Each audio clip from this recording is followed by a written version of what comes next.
So welcome back to my channel. This is GamerDom and this is my old friend Shoot driving the cash machine, the Swedish cash machine, the Strv S1 premium tier 8 Swedish tank destroyer. This thing, the shell cost is very low, and if you can keep yourself alive, keep dishing out the damage, you can create a huge amount of cash out of this thing. It's Shoot's go-to machine when he's trying to raise credits. He plays game after game after game in it and generates a lot of credits.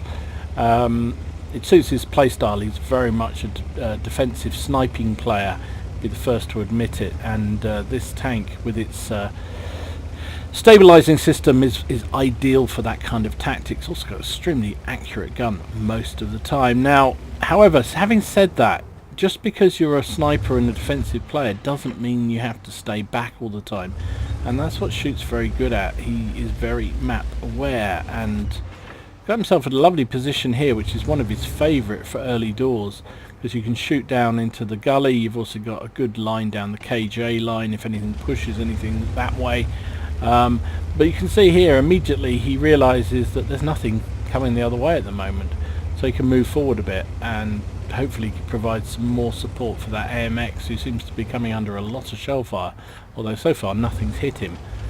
So now he shoots in another slightly more advanced position. As I say, one of my big bugbears about I love TDs, one of my favourite class vehicles in this game, but I do get annoyed when players just sit there and do nothing, like these guys. Look at this, two blind Russian mediums sitting there on the dunes trying to see, and there's no way they can see Shoot.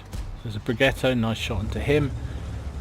They can't see Shoot from here, not unless they get very lucky. He can see them though, that's for sure. Nice shot again. That 430 is in real trouble. Can we get one on the 54 before he disappears? He disappeared. I think we hit him. It certainly seemed to get, didn't see an explosion behind. Whether it penned or not, don't know. Also got some spotting damage for the Lurv. Now, beauty of this tank is also the fact that once you're in stabilised mode, hang on, there's another Lurv, there we go, that's the Lurv back to the garage. Once you're in stabilised mode, your binoculars and your camo net will stay activated, so you can swing the tank around. As long as you don't move, you'll keep having the effect of the binoculars and the, I was going to say safety net, the camo net. Again, don't know whether hit that 103, but he certainly, well, the shell hit it, but whether it penned we'll have to find out at the end. So our team has pushed really aggressively down here. Shoot's doing a very good job of providing some fire support. There goes the object 430. There's still a lot of enemy tanks out here. That AMX has got himself a little bit caught up. No shot on the Brigetto. There's a IS-3 over there. IS-3A over there, sorry. Yeah, AMX, yeah, AMX got himself a little bit exposed. The T-54 is on very low health. Here comes the Brigetto. He thinks he's got an easy kill. Shoot helps him out with a bit of health, and a Brigetto is taken down. 54, can we finish him off? Oh, bounced. The shell for once wasn't accurate and went over his turret, but their 54 is down. Now there is, the enemy are pushing quite hard through the, well, no, they're not pushing anywhere, to be honest. But oh, and here comes the chat. What is it about World of Tanks players? There are so many arseholes in this game, just unbelievable. So just because you died, it's somebody else's fault. So you've got to be a bot, so you've got to be of an idiot, or, you know, just, what is it about this game for the amount of, whoa, hang on, Scorpion G alert. He hasn't seen us yet. Brigetto in the middle, who's what we were coming for. Shoot wants a piece of him, puts a nice shell into him. He's been spotted now. Now he hung around, wanted to get the shot on the Brigetto, takes a couple of hits, takes another hit, takes another hit. Oof, oh dear. Now that was a misplay, and we've all done it, to be fair. I'm not going to blame Shoot. I've done exactly the same thing. You try to get that last minute shell away, and you end up taking a few extra hits that he should have done. So he's now pretty much a one-shot to everything left on the enemy team.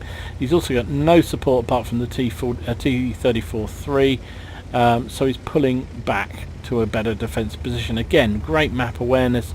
He's seen the lie of the land and he said, right, I'm not going to be staying up here on my own against potentially 2 or 3 TDs that are there.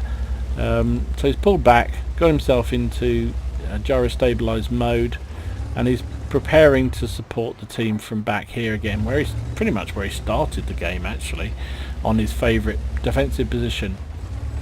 T10 in the middle. Can he get a shot on that? No, he's disappeared on us, so we can't do anything. Bitching and moaning is still going on in chat. The team are actually winning 7-5. However, there's not an awful lot of attack going on. We've got a camping IS-3. We've got a couple of mediums who barely left the cap. Our heavies, admittedly, we're outnumbered in the gully, but haven't really moved anywhere. And the only area where we were trying to push forward was down the JK line, and that didn't work out so well for the team. Now, however, the T-34-3 is moving forward. He's a very good player. Now we can support him from here. Bang, nice into the Scorpion G.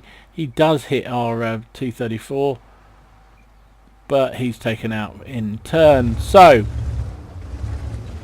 Shoot realises that he's going to have to move forward again to provide support for that guy.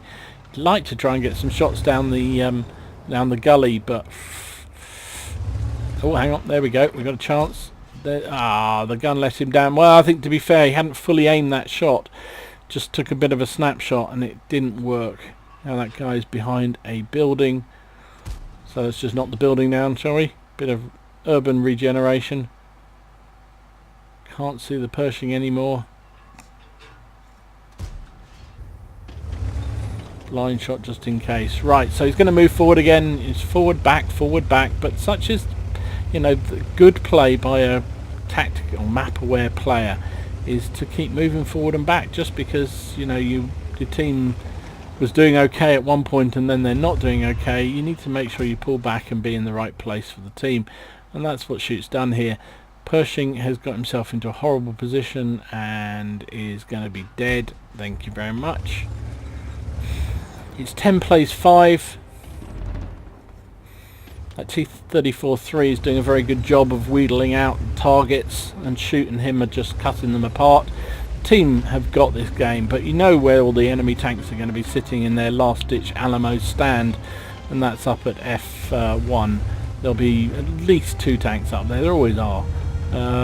If you're in artillery, and you've got nothing better to shoot at, just land a couple of shells up there early doors, and you're bound to do some damage, because it's like flies around shit. They'll just, everything will head that way, or TDs will all head that. You probably even get a few mediums, and in the best camping games you'll get heavy going up there on that hill, but just that's it. That's the way it is. Now we don't have any artillery in this game, so yeah, not much can happen that way. T10, can we get a shell on him? Didn't fully aim that one, more of a snapshot, but this time the shell runs true, hits the T10. Don't think we'll get another shell away before he is killed. Nope. And that was it. Just like that, the game finishes. Good job. So there you go. The game finished rather rapidly. I wasn't expecting. I thought there was going to be one more tank left, but the team cleaned up very nicely, and Shoot did an excellent job of following the developments of the game really well, watching the map, redeploying when he needed to, supporting when he needed to, and came out with an ace tanker. Also got Bruiser, Fire for Effect, Confederate badge, high caliber, finished up top of the team. Nearly 5,000 damage. Wow, it's going to be a lot of money. 3 kills, 1253 base XP, fired 19 shots, hit with 15, penned with 14, took 4 hits himself, 2 of which penned, 2 didn't, and that was the only criticism you can lay at him in that game, was that he allowed himself to get hit, just taking that extra shot on the Brigetto, and probably the better move would have been to have pulled back.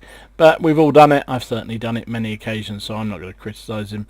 And look at that, profit of 103,000 credits. Even if he hadn't been running premium, would have made nearly 60,000 profit. the thing just generates, the cost of the shells is so minimal. You can make a lot of money out of this tank, if you have a reasonable game, of course. And with his ×2, he got nearly 4,000 experience for the crew. Would have been just over 2,500 if he hadn't been running premium. So there you go, Cash Machine in action again. Forwards and backwards, but doing a great job.